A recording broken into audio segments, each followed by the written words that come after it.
My name is Gary Butterfield. My name is Cole Ross. And you're listening to Best Quality Vacuum, our show about Breaking Bad, El Camino, Better Call Saul, and the future Mike Ehrmantraut Chronicles. And we're wrapping up season 2. We are. We're going to be talking about the DVD features.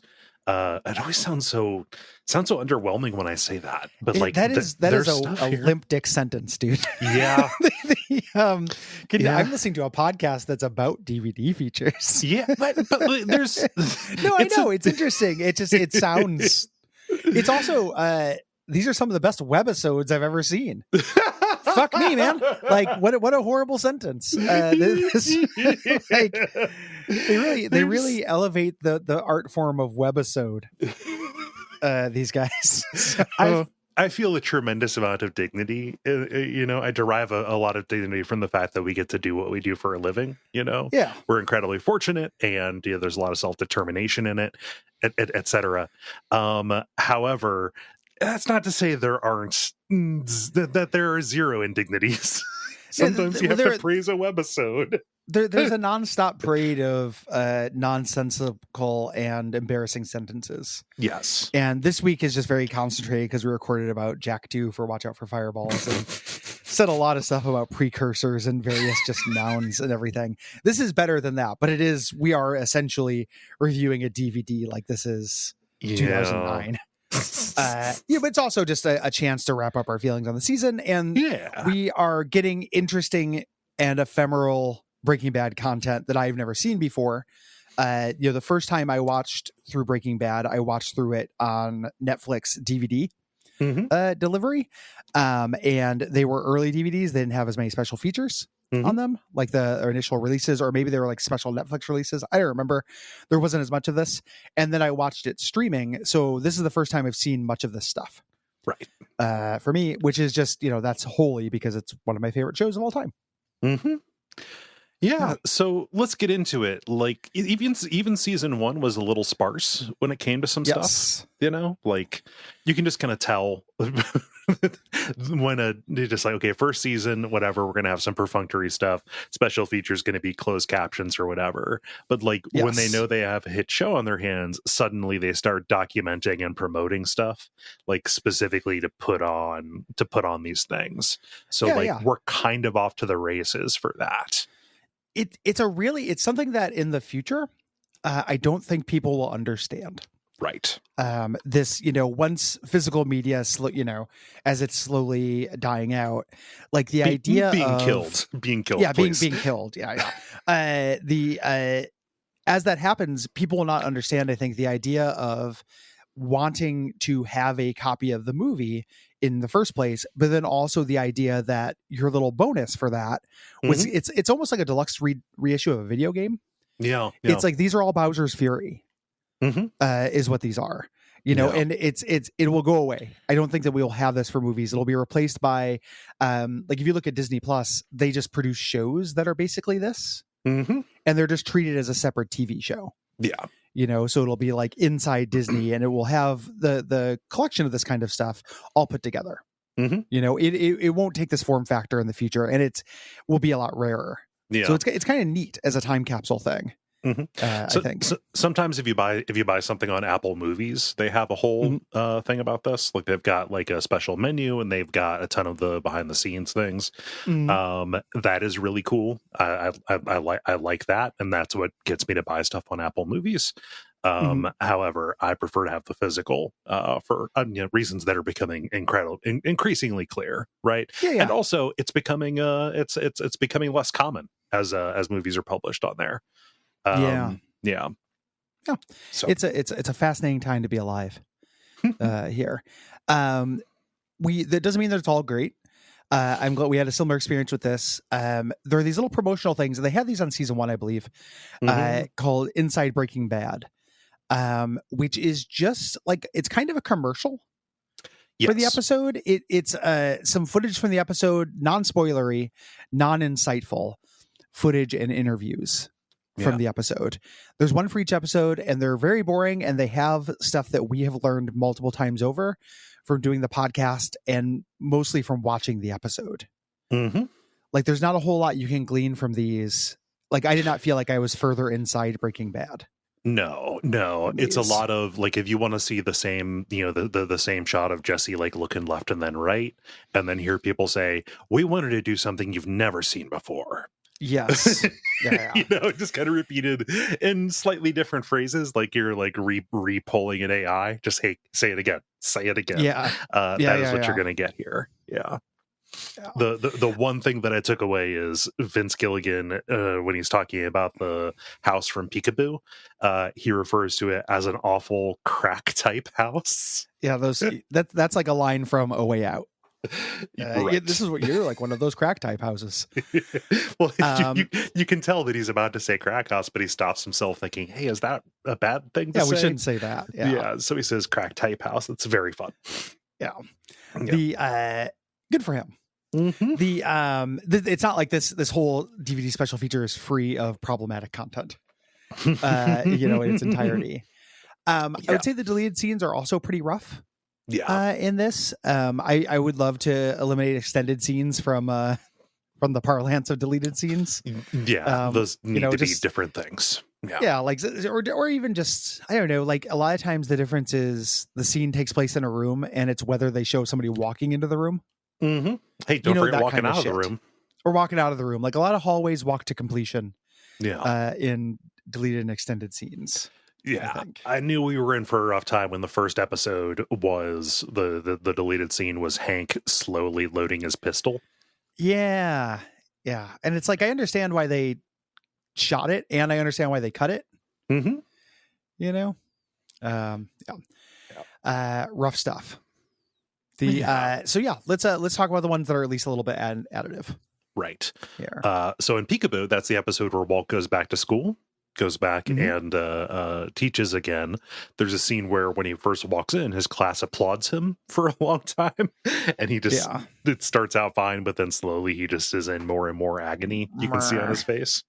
Yeah. Just one of the worst people at like just basic social niceties. Like can't even manage thanks. Yeah. Let's get back to work. Let's get to work. No.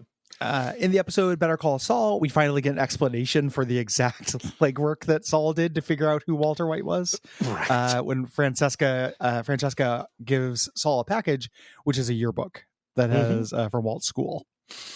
Yeah. It's unaddressed, presumably from Mike, his PI. Yeah. He talks about his PI when he sees him in the school.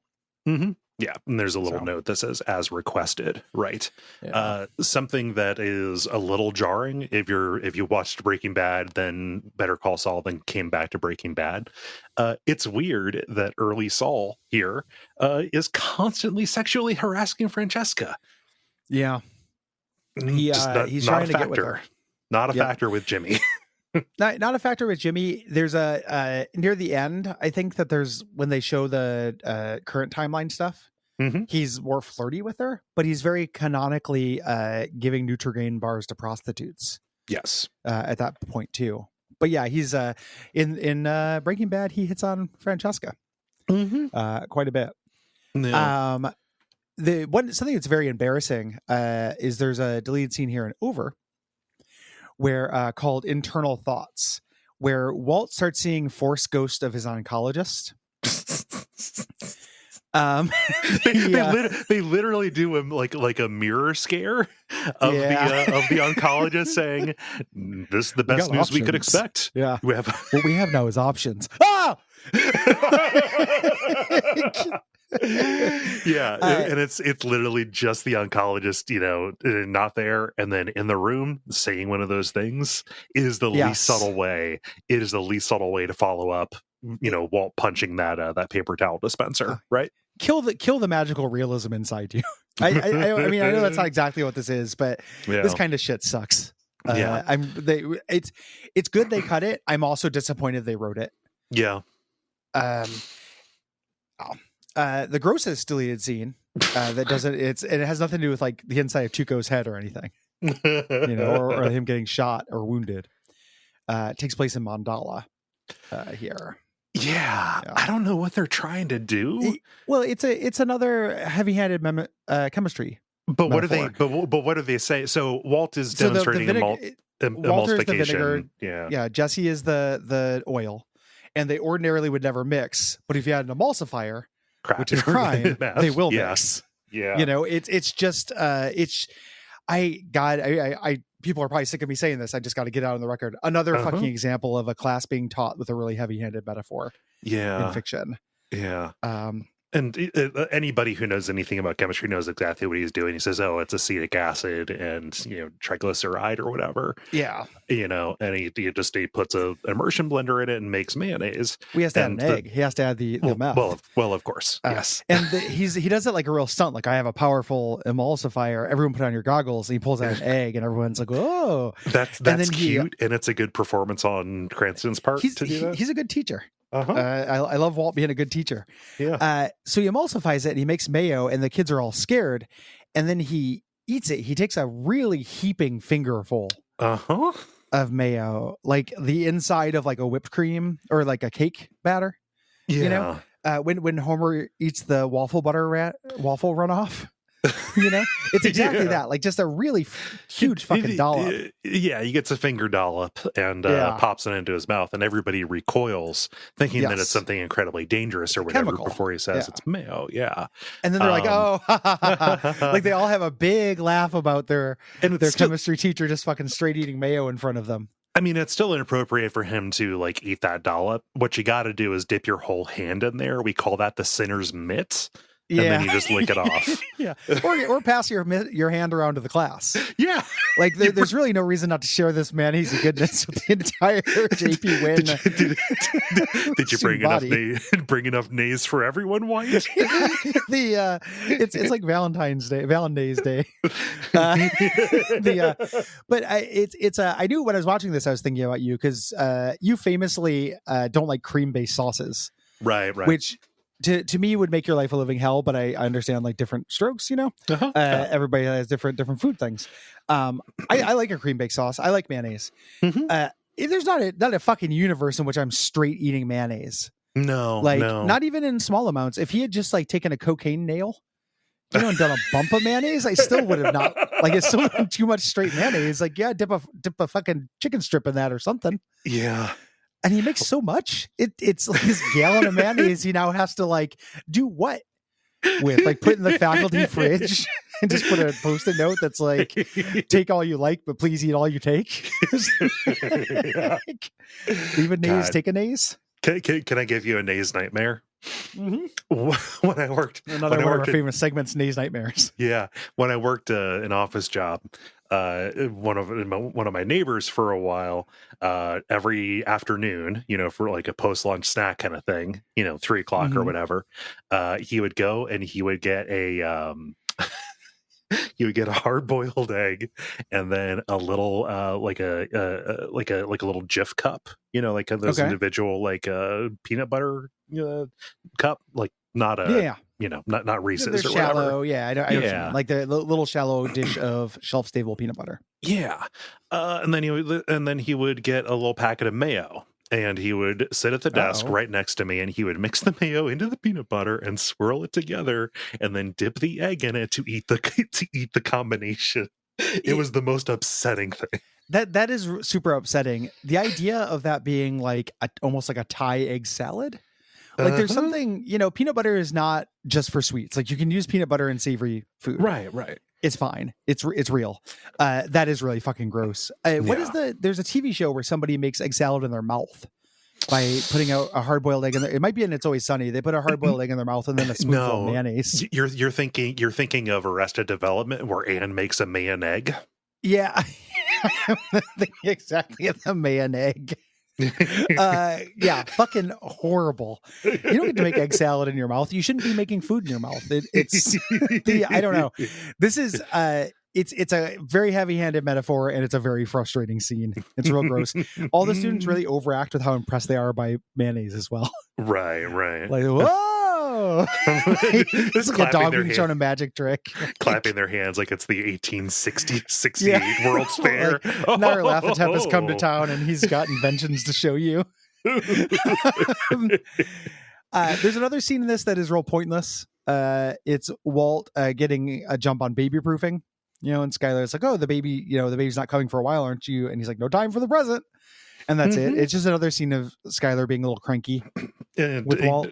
Yeah, and him trying to being oblivious and trying to performatively make up for it. We got rot kind of thing. Yeah. It's very similar to We Got Rot. The scene from ABQ is I understand why they cut it, but also would have given us a little bit more Mike. It's just it's an extended version of Walt rescuing Jesse. Like he takes Jesse out to Mike's car and he's waiting outside and gives him the instructions, take him to this rehab, here's the money, blah blah blah. I love that Mike and Jesse leave and Walt's just standing there. Isn't that fucking incredible? Because Walt drove up with Mike. We saw that. I heard, how's Walt getting home? from the shooting gallery from like the crack type house. Yes, that he's at. It's very funny. I don't know why he didn't get dropped off. Same. Hey guys, wait, no, come back. And also Mike does have his usual car in this. It is the black 1988 Chrysler Fifth Avenue. Not a whole lot to those. Right. We get the full music video for the Negro y Azul music video. That was the cold open about the the cartel song about how Walter White's a dead man. He doesn't know it. The Narco Corrido. It's good. I like that song. It's a good song. We do also get like the making of, which is the consulting producer John Sheben just gushing about how cool it was to like learn about this kind of music and then arrange for the band to come and do the shoot.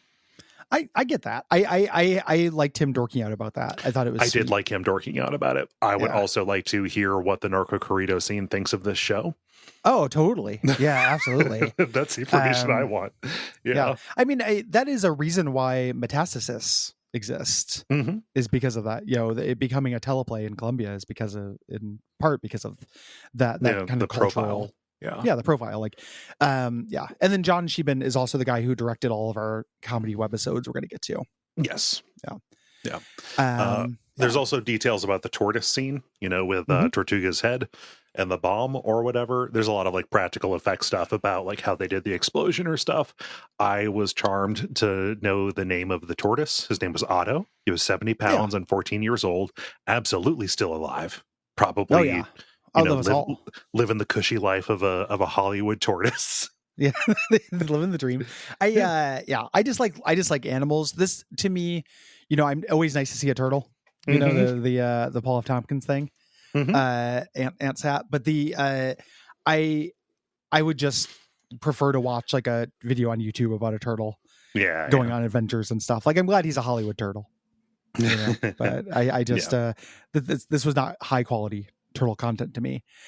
I thought it was interesting. So Vince talks about how he had Danny Trejo's head, the prop from a cooler.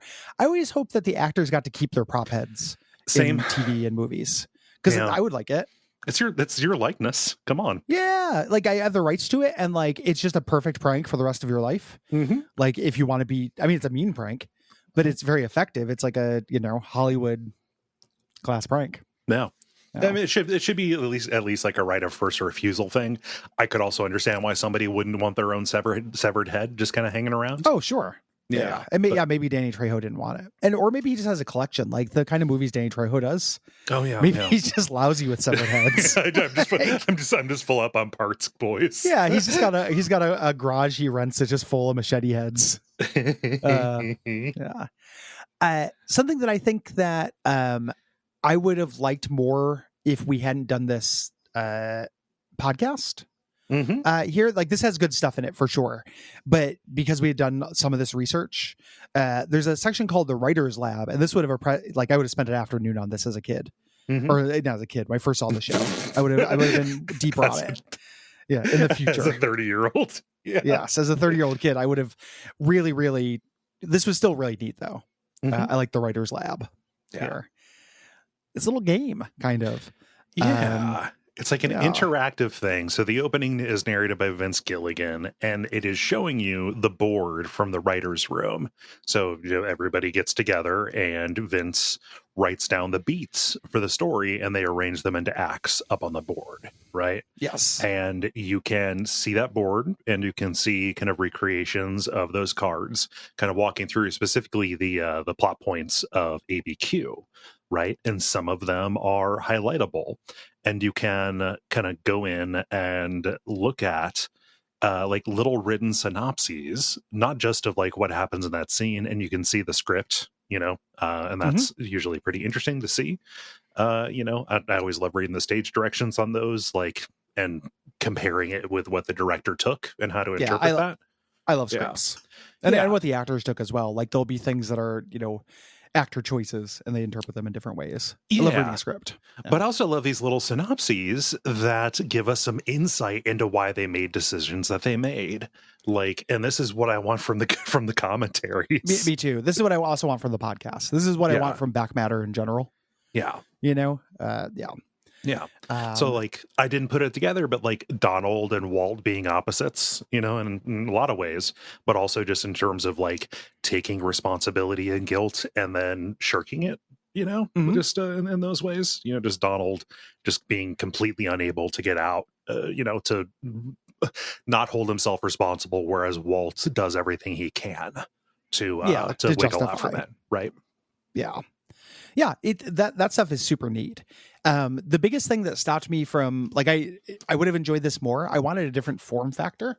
Yeah. It's real weird that when we had this period of DVDs, we were really into like playing it was like playing glacially slow CDI games.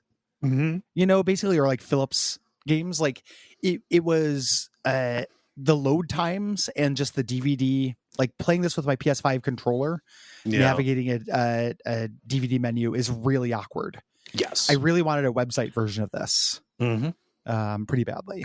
Yeah. No. But cool. in content, it's cool. Getting to that content is not necessarily the best thing. Yeah. This is where they reveal the end of the season is an homage to the end of Godfather 2. Yeah. They had the plan. They were going to put the plane crash earlier in the episode. And it's like, that's not it. Yeah. It needs to end with Walt by the pool, having lost everything that he claims to have, wanted to keep around. Yeah. I missed a thing. This is a mea culpa. Like there's a lot of special features and they're spread out over all the discs. It's so really annoying. Yeah. I just missed one of the things here. So tell me, book report for me the behind the scenes section, which is different than Inside Breaking Bad. Yes. This is behind the scenes. They're running out of synopses for these. The behind the scenes section is like specifically about the departments that do like literally the behind the scenes stuff. So like we get to see the special effects guy and his trailer, and like walking us through and showing all this stuff that's there. It's that is not as fascinating as like the Prop Master trailer that we get. But it's still like him talking about the special effects guy showing us like the actuators and like the detonators and things, and just like just when you like what actually qualifies as like a special effect and falls into his like wheelhouse. The prop guy is great because he's just got a huge RV full of a ton of cool shit and talking about stuff like, oh yeah, we used actual castor beans, but those are incredibly toxic. And you like you can't use pinto beans because you can kind of see that. But as we were processing them, we had to like paint some pinto beans.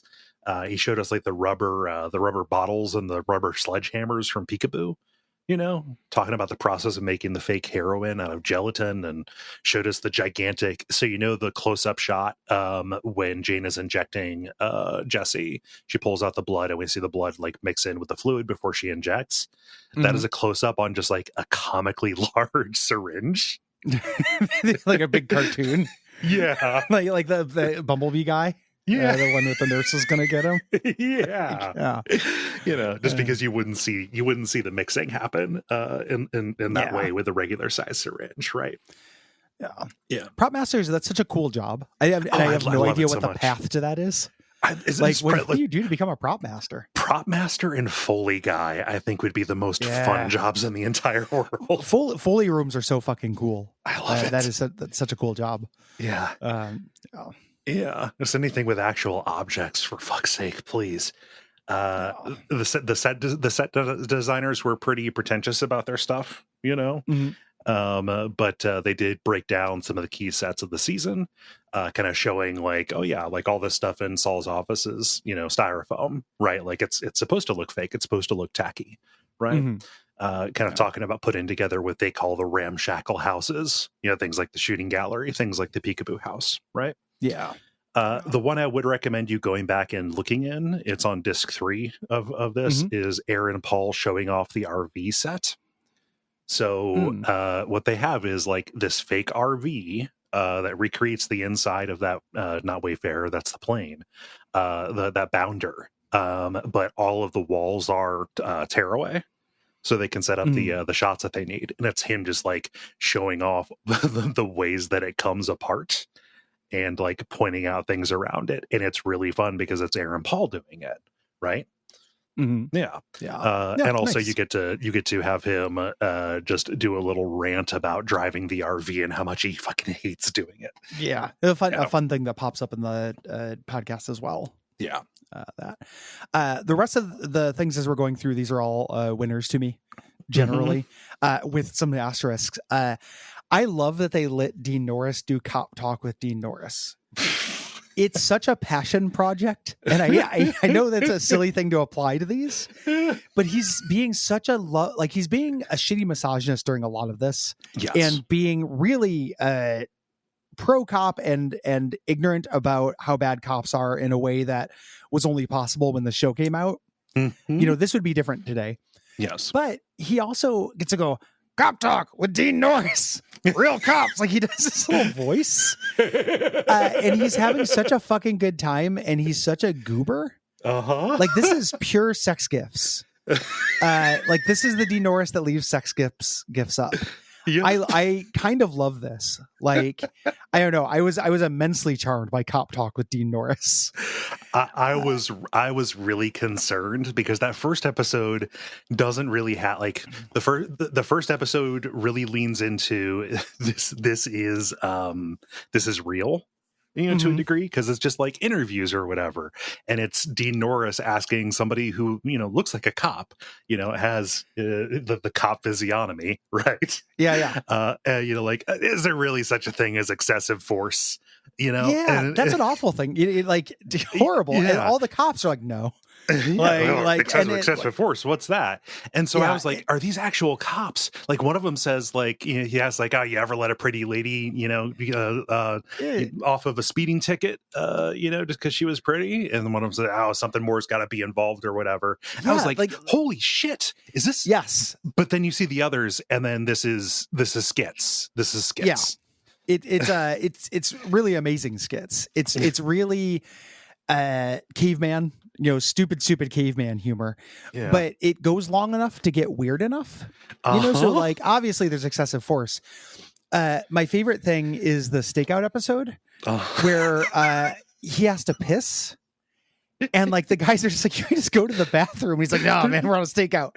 And the implication is he's just like pissing and he fills 2 whole bottles of just like gnarly fucking looking urine. Yeah. It's like, what do you eat? Drinking. Yeah. And then the guys, when they, at some point, one of the cops is on a health kick. So they're talking about donuts. And then they come in and one cop is eating yogurt. Because that's healthy, and the other cop's like, donuts, and it has this like improvised feel, and where at one point they just literally start acting like apes for a long time. And they do a cutaway to the parking lot where they're doing like a 2000, like the intro to 2001 thing, and at one point Hank draws his gun on the yogurt. Yes, this is a really regressive humor thing. Yes, in the ways it's intending to be funny. You know, but there is some that's actually pretty funny, I think. Yeah. It does get very bizarre in a way that it's hard to tell if they intended it to do that. I was expecting Cop Talk with Dean Norris just from the menu thing not to be weird skits about, Catskills comedian humor for cops from 1972. I was expecting it to be Dean Norris talking to cops, researching his role as Hank Schrader. I thought it was going to be him like going around like the Albuquerque police force and talking to folks and doing like outreach from the show. Right. Yeah. Instead, it's this whole thing about him pissing between two dudes in the back seat of a really crowded back seat of a car for a stakeout. And just, it's really weird. Yeah. It's a weird DVD special feature. Just him pissing off the lady cop and the chick cops episodes until she just puts him in cuffs at the end. Yeah, just like it's good. Yeah. I like Dean Norris a lot, and I like Hank Schrader. They're horrible sexist goobers, but they're just it's very hard for me not to like them. Yeah, like a lot of this has the appeal of the the whole episode of bedtime stories. Yes, the song about snacks. Just guys being dudes. Bullshit here. For some reason, all the gag reels on Breaking Bad DVDs are shot basically as music videos. I don't know why, but the gag reel is fun. I love gag reels. I think gag reels are funny. It's but these are really edited to be a music video as opposed to just watching people break. Because watching people break is one of the funniest things it's happen. The best. Yeah. Especially when it's Bryan Cranston and Aaron Paul. Just not being able to keep their faces straight. Incredibly funny people. I love Skylar in the bathroom groping herself with Tuco's dead dummy arm. It's like, oh, Tuco. It's very funny. I really like this has the famous thing where they went to the party dressed as each other. Which is very funny. That was very charming that they did that in the first place. I like the scene of You Handle It, but Bryan Cranston has a penis squirt gun. Yeah, like from a bachelorette party. Yeah, and then just starts squirting Jesse, like, you handle it, Jesse. And it's real good. Yeah. Real quick, as like, I don't, have you been watching or keeping up with the new season of It's Always Sunny? No. I usually wait for the whole season to be out. Nothing wrong with that. It's not a good season. I don't think like it's one of their worst so far, but it does have a couple good episodes. It's impossible for them not to be good. At least sometimes. One of the weird episodes, so that Bryan Cranston and Aaron Paul were guesting on it this season. That was the big news thing. They're on an episode playing themselves, and that episode, if you like those characters and you like Breaking Bad, it's pretty funny. If you don't, it's absolutely like Liv hasn't watched the show, and this is too bleak for her. So she was just absolutely bewildered by that episode. But you should give it a watch. It's pretty funny if you know and like these guys. Gotcha. In celebrities making fun of themselves. Mode. Okay. Yeah. No, I'll check it out. Yeah, it reminded me of some of the stuff to it. Nice. I had heard, so then there's Walt's Warning. They talk about the making of Walt's Warning. Walt's Warning was a website that no longer exists. That it was kind of like a game. I saw this. The YouTube algorithm served me a little like the Lost Breaking Bad game, and I was like, "What the fuck?" And clicked on it. It was just this, but this weird way that you could kind of like viral prank your friends about it. How did that work? Like, how would it be a prank? You would submit one of your friends' names to it, and then Walt would give them a warning. He'd give you Walt's Warning, and then he would hold up a piece of paper that had their friend's name on it that he burned. Oh, okay. Yeah. And kind of threaten them. You can watch. There's a YouTube. If you search Walt's Warning on YouTube, you can find what this looked like, because this is lost media. Here. It was just like this weird little. They keep calling it a viral story, as if that's a thing. Like its own thing. Like that's something a marketer came up with. Yeah, and they only use that term. It's very funny. Yeah. But and Walt, when Bryan Cranston's back, I said this to hundreds of my friends. They all thought it was great. But it was just this little personalized Breaking Bad like e-card, basically. Right. Okay. Yeah. This looked just powerful, just embarrassing to me. It was Walt and Bryan Cranston as Walt in the RV, talking straight down the barrel of the camera in a way that made what I saw of it look exactly like a Sega CD It FMV. it's a lot like a sewer shark. The idea is you'd get an email. It'd be from Walter White.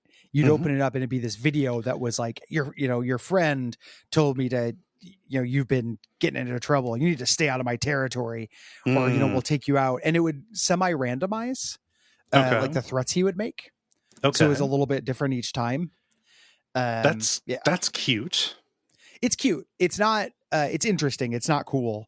Yeah. It's the kind of thing. This is the first season, I think, that anyone copped to Walter White as like a Scarface aspirational figure. Where you might want to do this kind of thing. And with the benefit of time, we now understand Walt's, like, we've evolved a little bit. There's still people wearing Heisenberg shirts and shit, but we've evolved a little bit. Right. Yeah. Let's talk about these webisodes. Yeah. Like, surprising highlight of the DVD. Uh-huh. I don't hate any of these. I think these are all pretty fun. Here. These are little tiny comedy beats that are probably non-canonical. It's Matt Smith's corner. Yeah. So we start out with the break-in. Walt wearing a ski mask, joined by Badger. Yes. Who walks up. He was recommended in the story of this. He was recommended Jesse because he's adequate at lockpicking. He's like, no, I'm like a Jedi at it, from when he was in jail for 3 weeks. He was in jail for 3 weeks on a scared straight thing. Yeah. and also my cellmate had his own lockpick, so I didn't bring him. Yeah. Who he kept up his ass. Yeah. It's for Matt Jones to improvise. Yes. Did I say Matt Smith? Sorry. I said Matt Smith. Sorry. Badger, Matt Jones. Generic last name mix up. Yeah. The reason Walt's doing this is he's breaking into one of his neighbor's house, who bought a canister vacuum cleaner from a yard sale that he had vacuumed up $42,000 into. And she won't sell it back to him, so they have to break in. Yeah. It is Badger, just kind of improvising, like, here's what we're gonna do. This does go on just a little long, but it's worth it for Badger pointing to the pool and saying, "There's all kind of pool shit back there. You could mix something up and chlorinator." Like you mean chlorine, chloroform. I like Walter White. In season 5, Walter White would have killed Badger for this. Oh yes, yeah. I like this version of him that's just put up with it. Badger didn't bring lockpicks because he always used the ones from his cellmate who he kept in his ass, and he asked Walt if he has any in his ass. And then they find a key under the doormat. Yes, there. It does go on a little bit long, but it's cute. Yeah. My favorite of these is Good Cop, Bad Cop. This is very really funny. Yeah.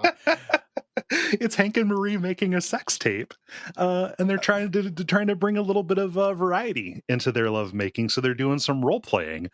He's the perp and she's the cop. I love the detail of the purple cloth over the lampshade. Yep. And she's just doing good work, dirty talk. Like this shit takes it's hard to get used to this kind of stuff. Like if you doing this stuff with a straight face is good. Yes. But the joke of this is that Hank keeps getting caught up on the realism of it. So he's like, he's like, "Aren't you going to read me my rights?" And she goes, "You have no rights." And he goes, "Well, I do actually. Like, you should read my Miranda rights."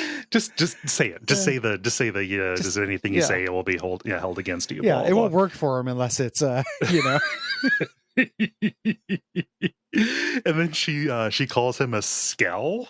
Which is like a Barney Miller ass term, like an outdated term for perp, right? Yeah. And it takes him out of the scene. Like, what is this, 1995? Come on. Yeah. So he basically spoils it. At this point, he's like, hey, she's like, fuck, damn it, Hank, and he starts suggesting other things they can do. Like, this police stuff isn't working because it's not accurate. What if we switch to like a CIA terrorist kind of scene? here, and he says he does the delightful portmanteau of Abu Grabi hands. Yeah. No, Marie's not into it. She calls it no Abu Grabby hands is what she calls that. That made me laugh, even though that's obviously referencing a very dark thing. Yes. Also dark. Yes, Marie. The reason she doesn't want to do this, she says the waterboarding. That's fun for you, but it's not fun for me. Absolutely implying that Hank is into water sports. Waterboarding sports, which is entirely different. Waterboarding someone with urine. I guess we did see that other special feature that showed he can bring it in the piss department, so maybe he can waterboard with urine. I'm just saying the implication is there. Yeah, it's and then she walks out and I'm leaving him handcuffed. Yeah. Nice damn Valentine's Day this turned out to be. Yeah. And him calling out at her. Very cute little window into a relationship. It's just this is giving Marie something very fun to do. She is very charming and funny in this scene. Yeah. Wedding Day, I wish I could see this when it came out. Like this has it's not exactly transphobic. It's like it's leaning into a pretty bad trope. Yeah. Yes, a gay panicky trope and a men disguising themselves as women to suck your dick. Yeah, they're trying to trick you kind of thing. Yeah. Which is all awful. Like, I'm not going to bat for any of that. No. Like, there are parts of this that are kind of funny in a comic construction way, but that does kind of ruin it for me. Yeah. But it casts a bit of a pall over this. Yeah. Like the thing that like lifts this to me is Walt putting it together and doing the best that he can to, I don't know, just spare Hank's ego and in the construction of the bit, right? Like, this isn't the issue right now. We just need to get you married, kind of deal. Yeah, it's some goofy gag shit. So like, this is Hank getting cold feet on the day he's going to marry Marie. He's dressed up in this silly Texan oil baron outfit. He's literally dressed like the Texas oil guy from the Simpsons. Yeah, it's great. And then Hank's like, I can't go through with it. I have a past sexually. And I love, Walt's just like, oh, well, that's all water on the bridge. He goes, in the last half hour. That's a good joke. Yep. And all the euphemism stuff here is pretty funny. He's at a bar. He made a mouth connection. That's funny.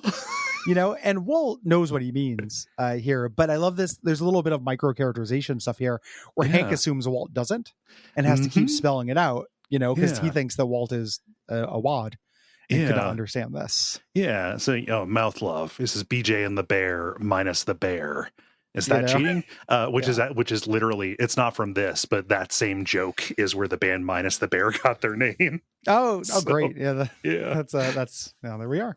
Yeah. And then Walt says, you broke bad one night. Who doesn't? Wink at the audience, obnoxious. Yeah. But then the big punchline of this and the part that's gross is that it turns out this is like a drag bar. Yeah, she was gorgeous. She was singing torch songs. In this bar full of guys, and she chose me, right? Yeah. And Walt asks, "What's the?" Earlier he said it was the ivory something, and then later Walt's like, "What was it over here?" And she goes, "Oh no, it's the ivory swallow." Great euphemism. For swallowing cum. That's just great. Her name was Joan, and then he's taking her. He's like, "Hey, what was her last name?" And Hank goes, "Crawford." And he goes, "Oh, like the movie star. That's a coincidence." Yeah. They never have Walt be like, "But Hank, you had sex with a man." Boing. No. But they don't do that. But it's like, the implication is still there, and it feels a little grody. Is that he would be that he would be upset. Like the problem is that this is presented as like a shame or a taboo thing. Yeah. Well, it's weird because you get to have you get to just you can be the problem is that it doesn't really happen. Yes. Like if the things happened as this is, you could be like, oh, I had sex with somebody and they weren't who I thought they were. Yes. It's not like that's good. It's not like Hank should be like, hell yeah. Blowjobs is blowjobs. Like that's weird. But at the same time, nobody's trying to trick you into sucking your dick. Like, this is literally like just a made up scenario to make people panic about. Yeah. Yes. Yeah. So it ends up being a thing where, as written, it's less problematic, but once you bring in any context, it's just awful. And and also like tired is the thing. Like it's a joke that is old as time. Oh my God. Kind of deal. Yeah. It's frustrating because there is some solid comic construction that happens in it, and some solid comedy beats and character beats, but it is broken by tired cliches. And it's broken by its foundation. Yep. Yeah. Now we're into the Twat Hammer zone. Twat Hammer. We get Badger filming a behind the music of Twat Hammer, talking about them doing a music video. Jesse's not in the music video, but it's supposed to be the making of the music video. This is them arguing. Yeah. And improvising it. Jesse really aggrandizing himself, but he this is before everything happened. Really aggrandizing himself here, despite the fact that he wasn't in the band, wasn't available for that day. Wasn't available for the music video shoot, which is hilarious as a follow-up on that. It's very funny. But Jesse, like, he's saying like, oh, a lot of people said, I can't be a drummer and a lead singer at the same time, but there's a president, he says, instead of president. That guy from Genesis, the fat guy. And then Badger says, Karen Carpenter? That's a girl's name. That is such a good joke. That's a really good joke. They're talking about how they're never going to get on VH1, and then they talk about VH1 showing Fiona Apple's Cooter. And then Badger be like, or Bjork, I don't know, but it was historic. That's very funny Badger content. Very much so, because that was a thing. Like, they showed a music video, or like the beginning of like one of those long form music videos that had like a sex scene or something in it. I remember seeing Fiona Apple, like some side puss at some point on VH1. That was I mean, that's just the way it was historic. Then they show the actual music video, which I think is one of the more well observed bits of this. Like, this is 1,000% like, this is my least favorite genre of music, which is hard rock, modern hard rock. But like with like just a little bit of like sing talk kind of thing going on. A little sing talk, but even if this was rap just kind of thing, even if this was just hard rock, I don't. If it's past 1980, you shouldn't be making music like that. I feel like, for my opinion, like, if you're not Boston, don't do this. But it's a really, really well observed song. Like, it sounds like something these people would write, and the music video seems like a music video these people would make. With no budget. It is all iMovie. Like, this is edited with the same like craft and care. Maybe not the same craft, but it's very much in line with the Better Call Saul commercial. Exactly. Right? Where it's a very good style parody of like what would what some dipshits with a camcorder in iMovie would do. What, like, a lot of trick little shots that you can do, like jumping and then doing a little stop motion. Or scooting around the ground in stop motion. Things that are kind of impressive that you can just be like, this is going to look like the coolest thing in the world. I love that a lot of the band are wearing luchador masks, because that's the kind of thing you come up with at the last minute. To be like, oh, what if we were wearing this? We need something. What if that's our thing? Yeah, like that, in these parts of the video, we had to have some kind of visual interest in the suburban Albuquerque setting. Some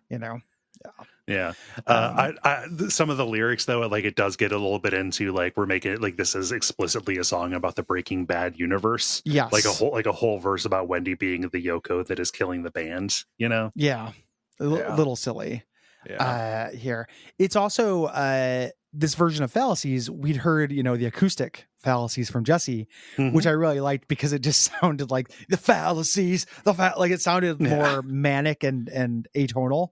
This is melodic in a way that sounds more like a song, but sounds more professional. I also don't like in the beginning of this that it says that it's directed by Jesse Pinkman, when canonically he was not there for the shoot. Come on, he couldn't have directed it. He wasn't there. Hope somebody was fired for that blunder. Yeah. Two distinct noises. But lots of, like, I love the overcrank stuff, doing the Screaming Mad George thing, and then also tons of that. Yeah, and then doing the Subterranean Homesick Blues, the cue cards parody on it. Yeah. That's good. Yeah. And then they fuck it up by zooming in on the pink teddy bear. Come on, it's got to be a little too referencey.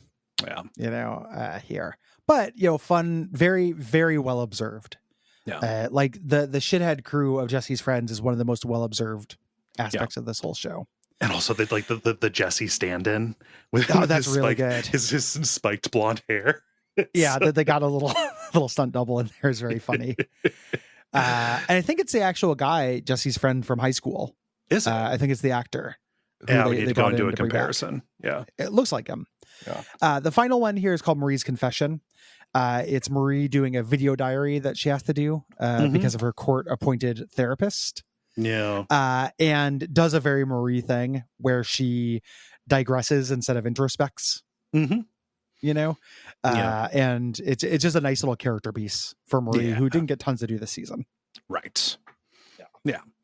Let's get to listener responses, or do we want to? Do we want to do first and worst? Let me pull up an episode list. This is and kind of final thoughts and stuff. What we talked about this a lot during the season, so I don't know that we need to spend too much time on it, but I was thinking about it today preparing for this, and how this is the last episode before Breaking Bad becomes defined as what it really is, which is a crime drama.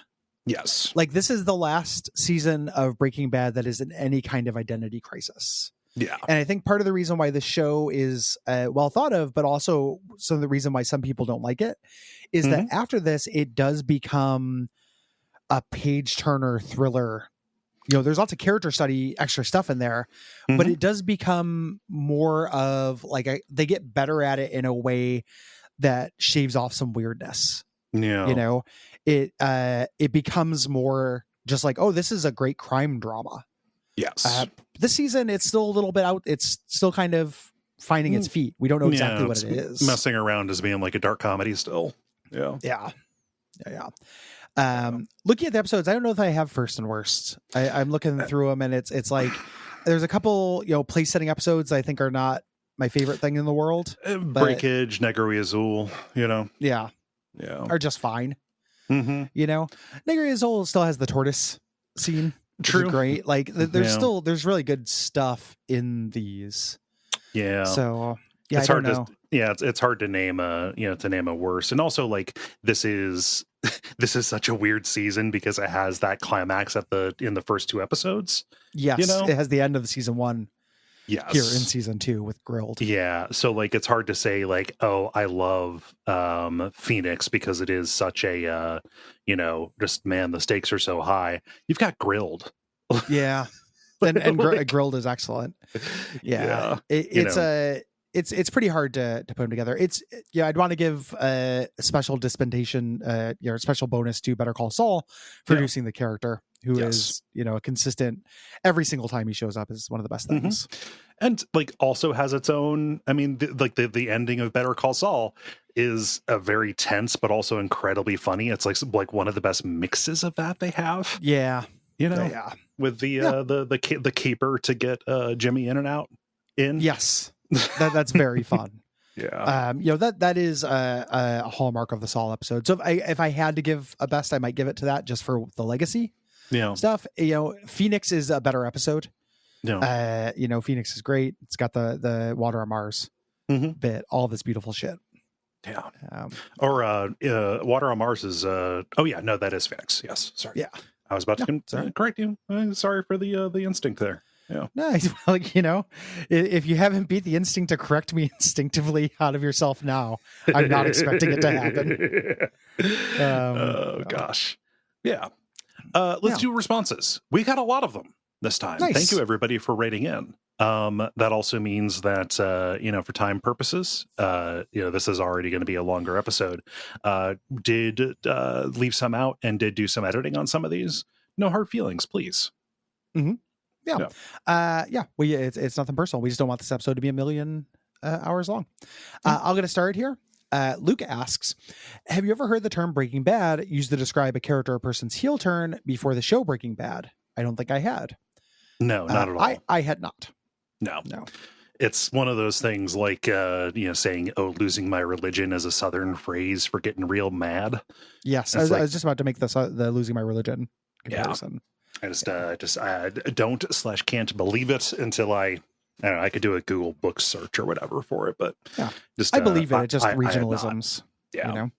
Yeah. Eli writes, Gary, did you know that Jonathan Banks, the actor who plays Mike, was also in Joe Dante's 1984 horror comedy masterpiece Gremlins? He's the cop, not the chief, but the other one. Mike met Gizmo. Legend shit. I didn't know that. Young Jonathan Banks, he's got a very unique look, but I'm so used to old grizzled Jonathan Banks. Recognizing Jonathan Banks in things is tough. Yes. I just now started recognizing Hector Salamanca and shit. Because he's been around forever. Margolis. That's cool. I'll keep that in mind next time I watch Gremlins. Yeah. Rob says, you guys mentioned Czech Republic on a recent Best Quality Vacuum episode. I've been living in Czechoslovakia for the last few years.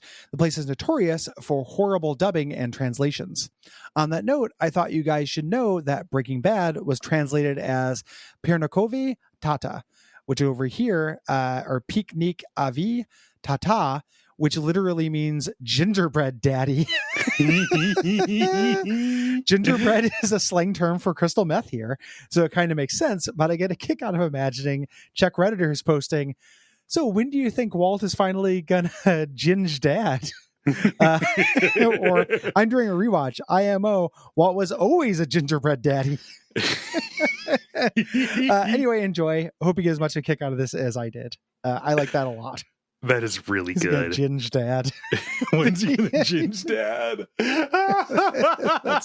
That's very funny. Thank you very much for sharing that. Can you imagine if Breaking Bad was called Meth Daddy in America? Like, holy shit. Ice Nominated Master. for 24 Emmys, Meth Daddy. Crystal Captain. I love it. That's great. Luke says, watching season 2, the period in the middle might be the most the show ever felt like network television to me. There's a status quo and lots of subplots which suggest they'll threaten the status quo but never quite do. Skylar never finds out. Walt and Jesse never quite strike rich, nor does their operation ever erupt into full-on warfare.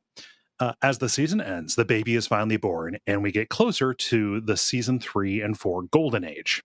Also, you asked for speculation about why Gus would give Walt such a ridiculous deadline. I think you answered your own question a little earlier in the same episode. Gus has his own sense of pride, and Walter was trying very hard to present himself as an equal. Gus made him jump through hoops just to prove that he really had all of the power. Excited to meet Mike and get into the goods. Oh, I could see it, I suppose, being a test. It's a weird thing. Like I almost feel like I could see that, but I could also see Gus being beyond that too, because he's so practical. There was another response that was a little long, but it went into like, oh, this was a test, like literally just to make sure that Walt could deliver with the precision that Gus requires. Like, okay, I'm going to make this demand. It's like a boot camp thing. Like, you're never going to run through tires, right? In actual battlefield, but like, we're going to make you run through these tires and not trip because I don't know, you're probably going to need to do some crazy shit, and I need to know that you're going to do what I ask you to. Yeah. I get that as a plausible explanation for it. It doesn't feel super Gus to me. And we see Gus, especially more in Better Call Saul. And I don't blame the people writing in that explanation or the writers of the show for this.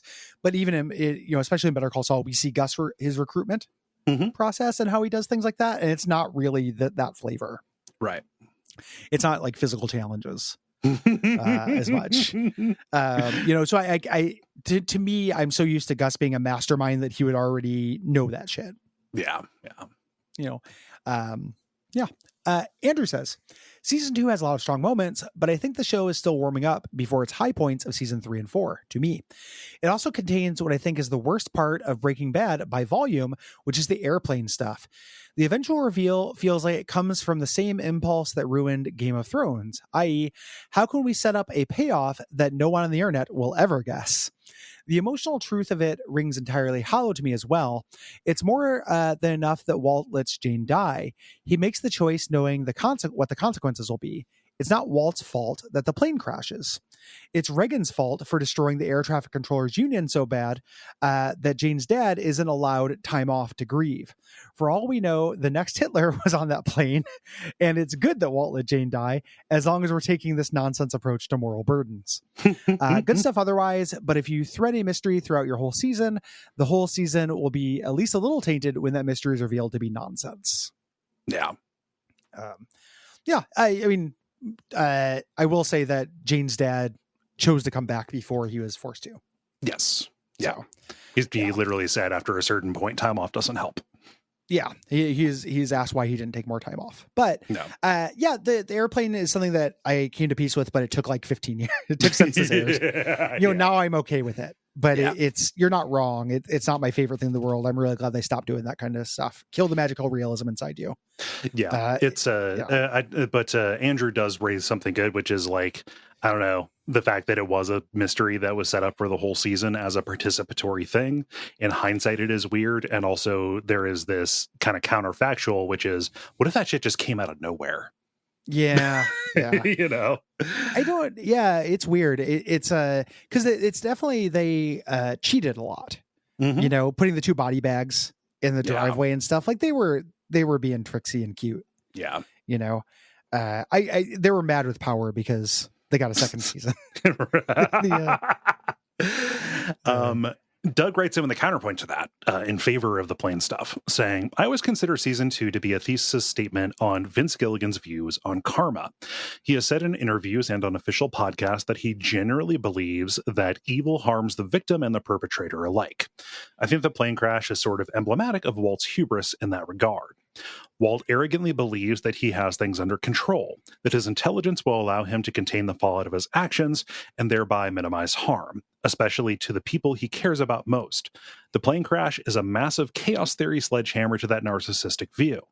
There is a direct causal link between Walt making evil choices that leads to Jane's death, her father's grief-stricken distraction, and the mid-air collision that he causes. That the causal link is unforeseeable to Walt is not the point. He fails to recognize his own inability to contain the ripple effects of his actions. This same blindness will ultimately lead to untold harm, especially to Hank.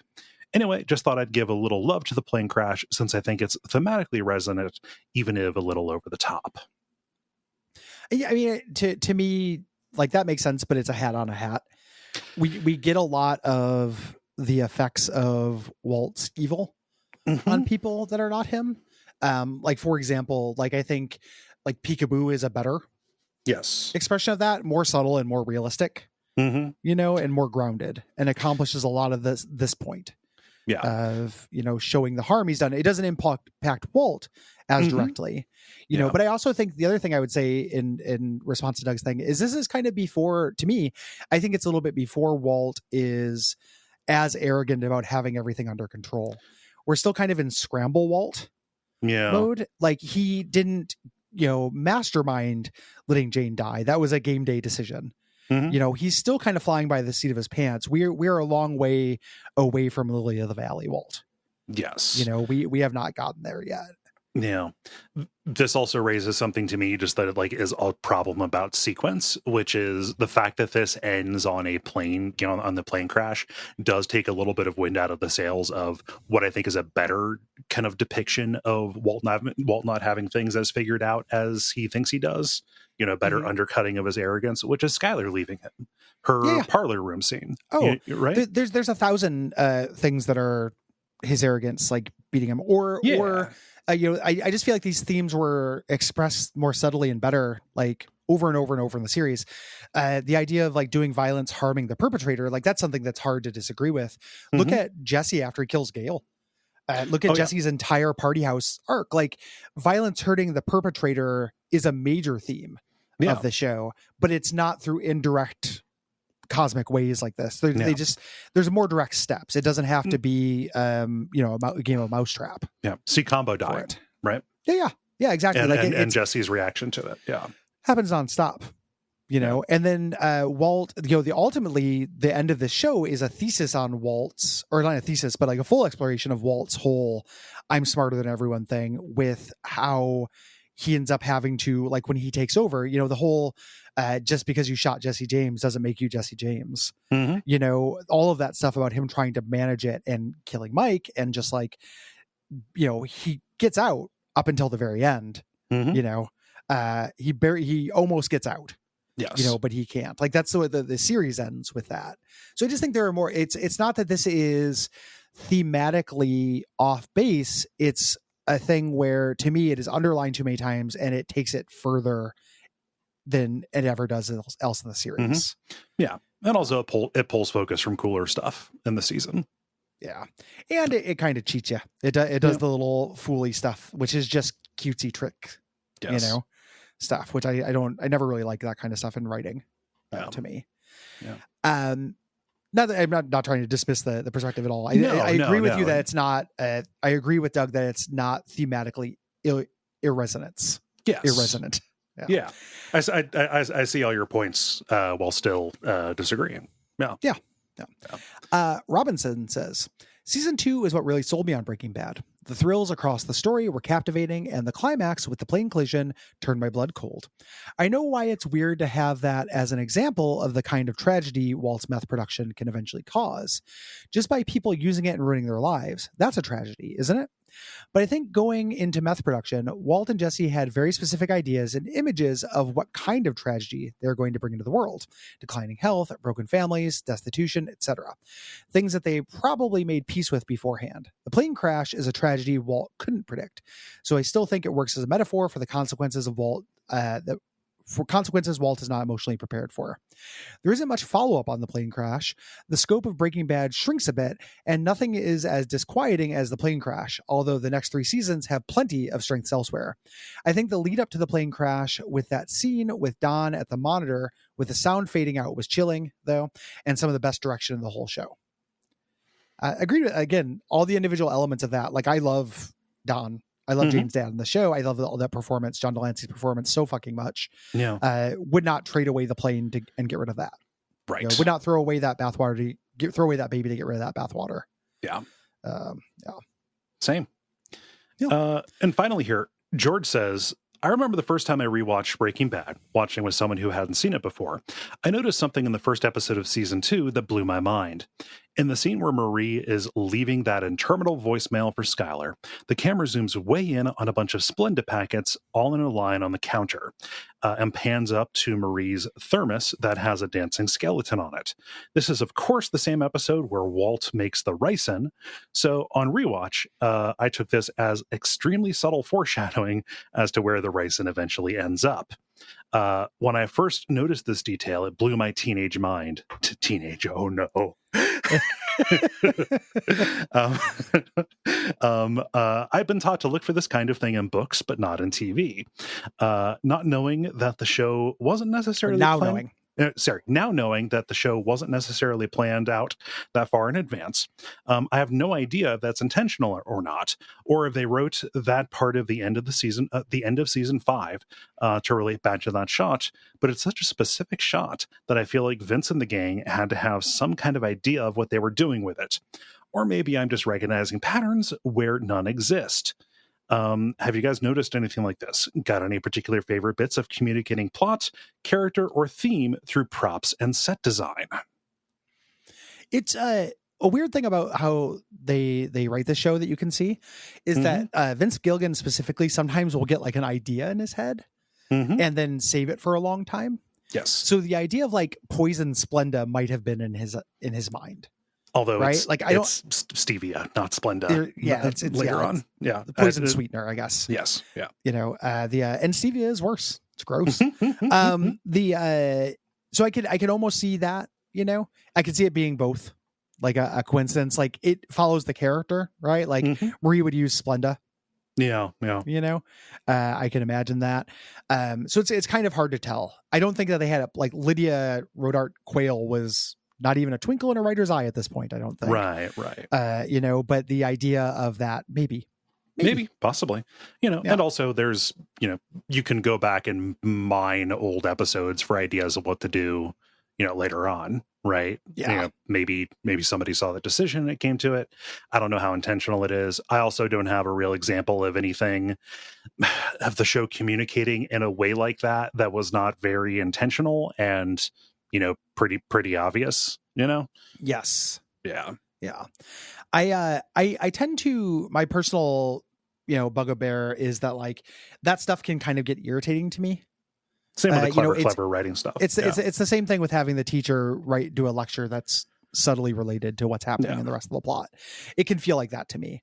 So I haven't noticed a lot of that. Like the main thing I've noticed on rewatch are scenes echoing and contrasting. So like characters being put in similar situations in ways that contrast, like the way they react, contrast their characters and tells you about the characters. Mm-hmm. That is what I am here for. In a general sense. Like I think set design and everything matters tons for atmosphere. I don't love it for Easter eggs. Yeah. Personally. Not trying to take that away from anybody. It's just I haven't been looking. That's my long way of saying I haven't been looking for it. Yeah, and talking about us and talking about the show and the way we watch it, the way we kind of recontextualize and sum it up here. It's just not part of the way we it's not part of the process. Yeah. And that's going to be it for season 2. I hope you want moss because there's moss with no moss in 2 weeks, the beginning of season 3. It's both options. I don't know how you feel about measures, but we got some of them for you. And if you wait long enough, we got all of them for you. Yeah. Season 3, real highlight, good stuff. Yeah. And it happens in season 3. Really looking forward to it. This has been a fun show to do and just a joy to rewatch because it's such a good fucking show. It is. If you want to support this show and help us out, you can go to patreon.com/Duckfeed.tv and kick us some money. That supports the show and the entire network. And we really appreciate everybody who has done that in the past. And you get cool stuff in return for doing it. Yeah. You can also tell your friends. A lot of people are always doing Breaking Bad rewatches. Everyone always wants to see how the Ginge gets dadded. If you have friends who want to see how Ginge gets dadded, you can tell them about the show. We'd really appreciate that. Word of mouth is huge. Like ratings and reviews, all the things that to do definitely help. I think a personal recommendation from a friend is probably the best thing you can do. And then the other thing you can do is join us in appreciating our producer, Gwen. Thank you, Gwen, who also composed the theme song for the show. Yeah, which, as we may remind you, which because you hear it all the time, it's a banger. Yes. Yeah. Also, as you're hearing this, her band's album is about to be coming out. Trash Sound Conglomerate. I forget the name of the album, but it'll be just do a search for Trash Sound Conglomerate on Bandcamp. Yes. Yeah. Check it out. Vinyl coming out. And then until next time, I don't know. Don't become an air traffic controller. Make sure you got the goods. Yeah, you got to be good. Mr. Big from Big Time Air Traffic Controller's got to recruit. Watch the bedtime stories about air traffic control. Oh yeah, that's really good. Yeah, if you like this, if you think that there's comedy to be found there, or if you don't think so, this will prove you right or wrong.